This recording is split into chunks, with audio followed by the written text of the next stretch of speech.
अध्याय 16 वाक्य विचार। निम्नलिखित वाक्यों को ध्यानपूर्वक पढ़िए। जिस तरह मनुष्य में जीवन है, उसी तरह वृक्षों में भी जीवन होता है। वृक्ष हमें प्राणवायु देते हैं, जो जीवन का आधार है। वृक्ष हमारी विभिन्न आवश्यकताओं की पूर्ति करते हैं। हमें अकारण वृक्ष नहीं काटने चाहिए। यदि आवश्यकता पड़ने पर वृक्ष काटना पड़े, तो उसके स्थान पर और वृक्ष लगाने चाहिए। उपरोक्त सभी कथन हमारे मुख से निकलने वाली ध्वनियां हैं। ये ध्वनियां सार्थक हैं। इनमें पदों का व्यवस्थित क्रम है, अतः ये वाक्य हैं। इस प्रकार हम कह सकते हैं कि सार्थक शब्दों का ऐसा समूह जो व्यवस्थित हो और विचार को पूर्ण रूप से प्रकट करता हो, वाक्य कहलाता है। वाक्य रचना के लिए आवश्यक है कि उसमें शब्दों का क्रम व्यवस्थित हो। जैसे लता गीत गाती है। हिंदी में वाक्य रचना हेतु शब्दों का प्रचलित क्रम इस प्रकार है। कर्ता कर्म या पूरक क्रिया। लता पत्र लिखती है। उमेश घर जाएगा। वाक्य के अंग। वाक्य के प्रमुख रूप से दो अंग होते हैं। पहला उद्देश्य, दूसरा विधेय। उद्देश्य वाक्य में जिस प्राणी, वस्तु या स्थान के विषय में कुछ कहा जाता है, उसे उद्देश्य कहते हैं। विधेय वाक्य में उद्देश्य के विषय में जो कुछ कहा या बताया जाए, उसे विधेय कहते हैं। उदाहरण: उद्देश्य विधेय। मोर नाच रहा है। मोर नाच रहा है। मेरे मित्र के पिताजी डॉक्टर हैं। मेरे मित्र के पिताजी डॉक्टर हैं। पराक्रमी ही सफल होते हैं। पराक्रमी उद्देश्य ही सफल होते हैं। विधेय। कोयल डाल पर बैठी है। कोयल उद्देश्य, डाल पर बैठी है। विधेय। राष्ट्रपति देश के नाम संदेश प्रसारित करेंगे। राष्ट्रपति उद्देश्य, देश के नाम संदेश प्रसारित करेंगे। विधेय।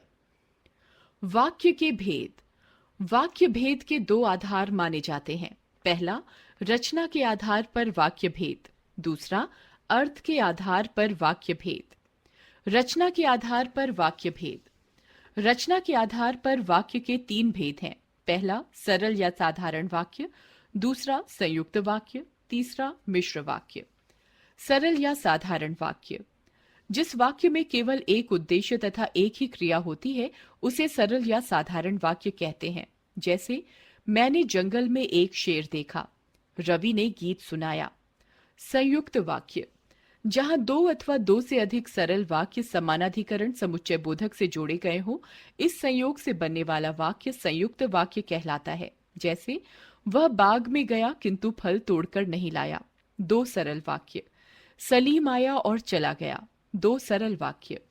मिश्र वाक्य जिस वाक्य में एक प्रधान उपवाक्य तथा एक या अधिक आश्रित उपवाक्य होते हैं, उसे मिश्र वाक्य कहते हैं। जैसे मालूम होता है कि आज आंधी आएगी।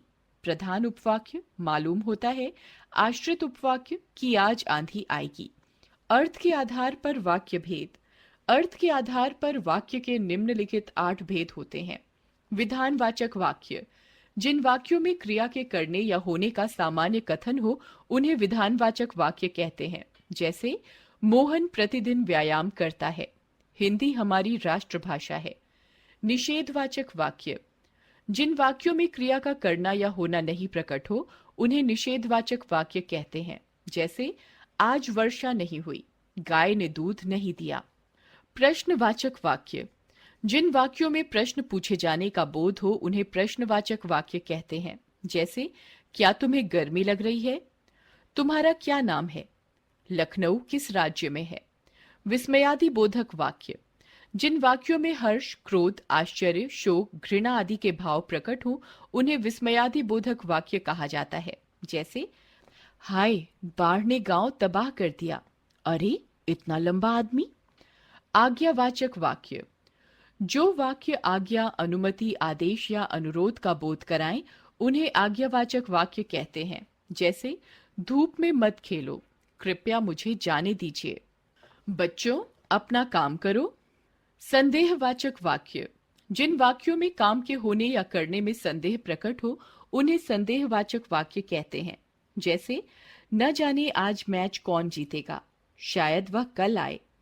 अब तक वह घर पहुंच चुका होगा। इच्छावाचक वाक्य। जिन वाक्यों में वक्ता या लेखक की इच्छा, कामना या आशीर्वाद प्रकट हो, उन्हें इच्छावाचक वाक्य कहते हैं। जैसे, भगवान तुम्हें लंबी आयु दे, दूधो नहाओ पूतो फलो। संकेतवाचक वाक्य।